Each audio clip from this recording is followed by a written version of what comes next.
Bien-aimés frères et sœurs, vous connaîtrez la vérité et la vérité vous affranchira. Ça, c'est pas moi qui le dis, c'est la Bible qui le dit. Mais moi, je vous dis mieux. Vous connaîtrez la vérité historique, notamment celle de vos ancêtres kémites, et vous aurez une vision globale de ce que c'est que la vraie souveraineté politique. J'ajoute, vous reviendrez à la spiritualité africaine ancestrale et vous comprendrez les enjeux de l'indépendance économique.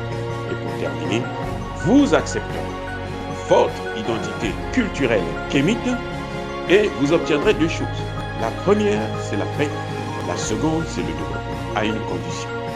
L'unité de toute l'Afrique noire, l'unité de tous les Noirs du monde entier. Otep à tous, bienvenue sur la chaîne des panafricanistes par essence, par conviction et par excellence. Celle des citoyens kémites par nécessité et obligation de combat.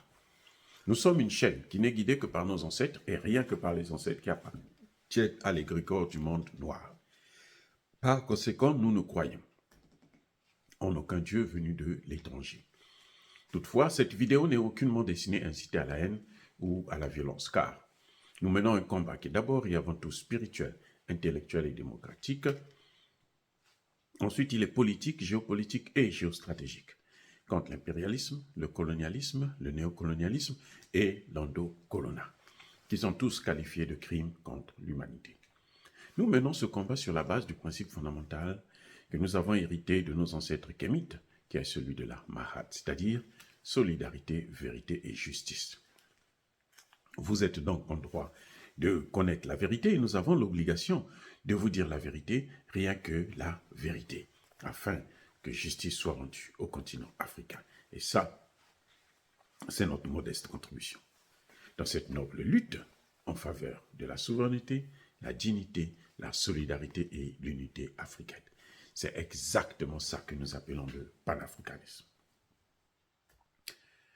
Bien-aimés frères et sœurs, les États-Unis, plusieurs semaines après le coup d'État, plus d'un mois maintenant, après le coup d'État au Gabon, suspendent l'aide et demandent le retour à l'ordre constitutionnel, qu'on remette le pouvoir aux civils. Vous voyez, c'est incroyable. Monsieur Biden a envoyé son conseiller spécial pour venir demander au général Oligui de quitter le pouvoir. La dernière fois, j'ai critiqué le général Oligui parce que je me suis dit, écoutez, ce qui est important, ce n'est pas qu'il refuse le salaire de président de la République. Ce qui est important, c'est qu'il fasse partir les bases militaires françaises et qu'il puisse changer, sortir de la zone CFA. Pour moi, c'est ça le plus important. Dès qu'il fait ça, je le soutiendrai toujours. Alors, mais pourquoi les États-Unis vont avoir une telle attitude? Pourquoi les États-Unis vont demander à Oligui de quitter le pouvoir, de laisser le pouvoir aux civils? Pourquoi les États-Unis ne veulent pas qu'il y ait des militaires au pouvoir en Afrique? Alors que lui, Biden, c'est un militaire. Biden a fait le service militaire. Hein. Il a combattu. Oui. Vous connaissez, je ne sais pas si vous avez entendu parler de McCain, un grand vétéran qui était sénateur, le grand sénateur McCain, qui est déjà décédé, perd son âme. C'était un militaire. Tous, vous les voyez là, pour la plupart, ce sont des militaires. Ils ont fait le service militaire, y compris Donald Trump, il a fait le service militaire. Mais pourquoi chez nous, on ne dit pas de militaires que des civils? Eh bien, je vais vous dire ce qui s'est passé. Depuis un certain temps, donc, le général Oligui qui a réduit les indemnités des parlementaires, les indemnités de plusieurs agents de l'État, a interdit l'achat de terrain par des étrangers au Gabon. Un étranger, quand il vient au Gabon, il n'a pas le droit d'acheter un terrain. Il peut acheter une maison dans un building. Par exemple, vous, mes frères et sœurs, l'un de vous a un building, il a plusieurs maisons, À l'intérieur, il peut vendre une maison. Mais le terrain, là, ne peut pas appartenir à un étranger. L'étranger peut louer, vivre autant qu'il veut, mais peut seulement louer. Il n'achète pas les terres. Il ne prend pas les terres. Parce que ça, c'est très, très, très important. Eh oui, c'est préserver l'Afrique d'une occupation future, d'un grand remplacement. En Haïti, là, les Libanais sont venus, ils ont acheté des terres, ils ont occupé, se sont enrichis, ils ont maintenant beaucoup d'argent. Tant qu'il n'y a pas un métis libanais qui est au pouvoir, ou occidental, blanc, américain, français et autres, ce pouvoir-là ne va pas tenir. Si c'est un noir, ça ne peut pas marcher. On va lui mettre on va lui jeter toutes les peaux de banane possibles. Et c'est ça qu'il faut craindre en Afrique. Je pense que tout le monde est au courant qu'il y a un Libanais qui venait de tuer un Ivoirien, comme ça, gratuitement. Et il n'est pas inquiété. La communauté libanaise n'est pas inquiétée, parce qu'ils sont chez eux. Qu'un Congolais, qu'un Ivoirien aille faire la même chose au Liban. D'ailleurs, est-ce qu'il peut même habiter là-bas? Le Liban, c'est à peine 10 000 km². Est-ce qu'il peut faire le commerce? Et puis on va le laisser faire le commerce. C'est pas possible.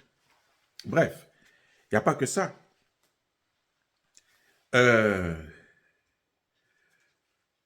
général Oligui a rétabli la bourse des élèves. Pas des étudiants, des élèves. Nous autres, quand nous avons grandi, depuis la 6e, on avait déjà la bourse. Moi, j'ai commencé à avoir ma bourse à partir de la 6e jusqu'en terminale. Mais actuellement, les élèves n'ont plus de bourse. Il faut aller à l'université, et encore, à l'université, c'est tout un problème.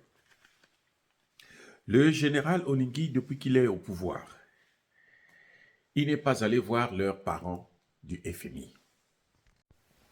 Or, lorsqu'un pays africain, notamment francophone, ne part pas prendre des crédits au FMI ou à la Banque mondiale, c'est un manque à gagner pour les États-Unis et pour la France dans le cadre des pays qui utilisent le franc CFA.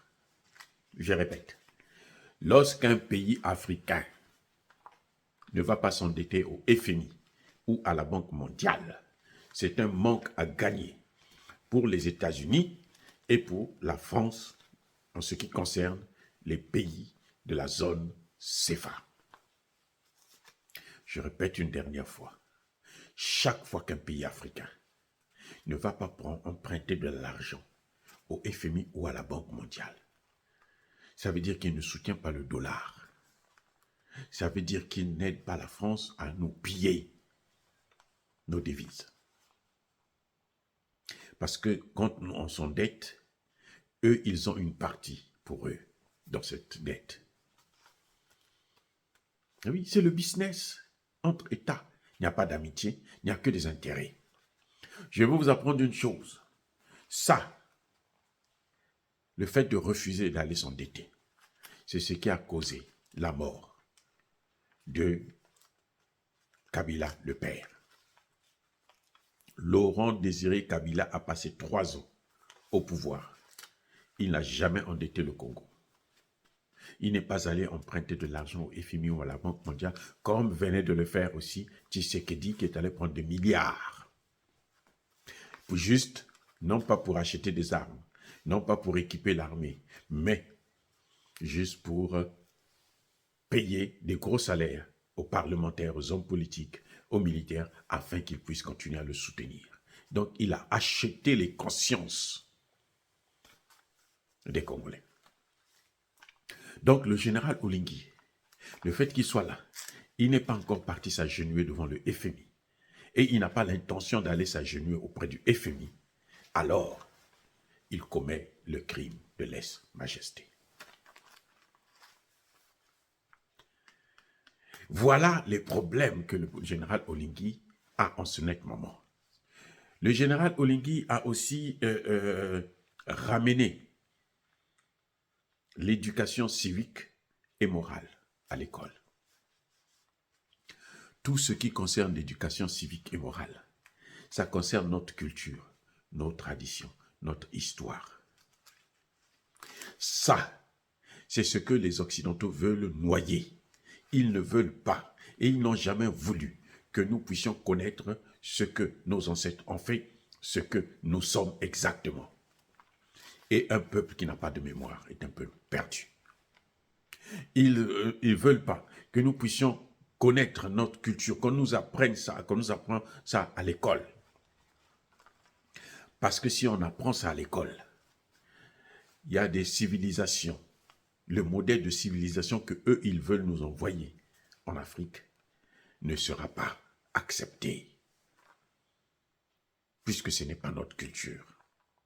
Donc pour qu'on puisse avoir cette jeunesse-là plus facilement, il ne faudrait pas qu'ils puissent connaître ce que est la culture réelle des Africains. Qu'ils puissent voir que ce qu'on leur amène, c'est le modernisme. Par exemple, la polygamie.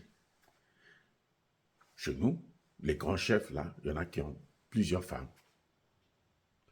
Il ne faut pas qu'on puisse le savoir parce que si l'on le sait, chez eux, il n'y a pas la monogamie, la polygamie, c'est la monogamie seulement. Même si ils trichent toujours, ils ont toujours des copines, ils ont des deuxièmes bureaux. Vous voyez, François Mitterrand à l'Élysée avait 2 femmes. J'espère que vous le savez très bien. Il y avait sa femme officielle, la mère de ses enfants, celle qu'il avait mariée, et puis il y avait la mère de Mazarine, sa fille, sa dernière fille. Donc, et ça, ce sont des choses qu'on apprend à l'école dans le cours d'éducation civique et morale. Donc, c'est toutes ces choses-là qui font que, eh ben, le général Oligui ne peut pas être apprécié. C'est pas possible par les Américains. Et Joe Biden a attendu plusieurs mois pour voir dans quel sens il va aller. Et là, il a pris la décision. C'est comme il a fait avec le Niger. C'est 2 mois et demi plus tard, après le coup d'État, que les États-Unis vont suspendre l'aide au Niger. Parce que, eh bien, le général Tchani ne leur a pas donné ce qu'ils voulaient. Et donc là, ils sont même prêts à partir. Il ne faut pas être surpris que les États-Unis puissent quitter le Niger. Et c'est ce que nous souhaitons.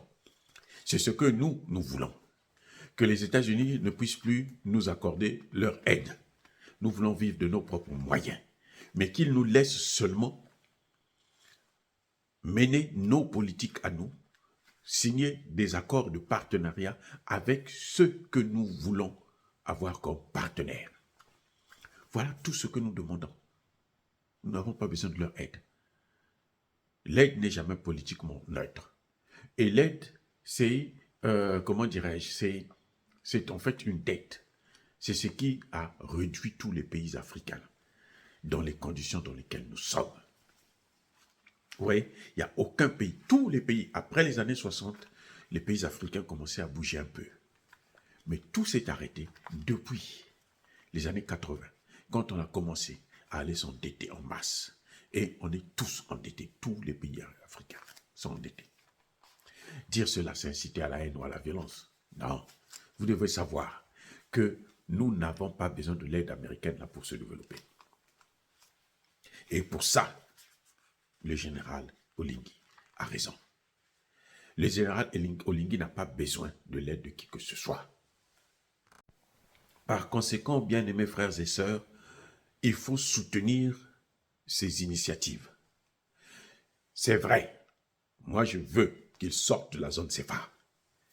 Je veux qu'il fasse partir, qu'il expulse les mercenaires français qui sont sur le sol gabonais. C'est ça que je veux. Pour moi, ça va être la plus grande réalisation. Nous voulons être libres et souverains. Mais toutes ces, comment on appelle ça, toutes ces initiatives qu'il est en train de prendre là, toutes ces décisions, je les salue. Parce que justement, on peut gérer nos pays sans avoir besoin d'aller au FMI, d'aller à la Banque mondiale. Chaque fois qu'on va là-bas, en retour, il y a des conditions. Et ces conditions ne sont jamais réalisables. elles sont toujours au-dessus de nos possibilités de mettre en œuvre ces conditions. Alors, bien-aimés frères et sœurs, la seule chose qui me reste à vous dire, c'est que vous puissiez être bénis. Je persiste et je signe. Soyez bénis, énormément bénis par le Dieu des Kémites et par nos ancêtres angélisés. Mais que tous ceux qui persécutent le continent africain le pillent et le déstabilisent. Qu'ils soient noirs, blancs, chinois, arabes, indiens, qui qu'ils soient punis, maudits, foudroyés, neutralisés, écrasés, effacés par ce Dieu des Kémites et par nos ancêtres angélisés. Vive l'Afrique éternelle, je dis et j'assume.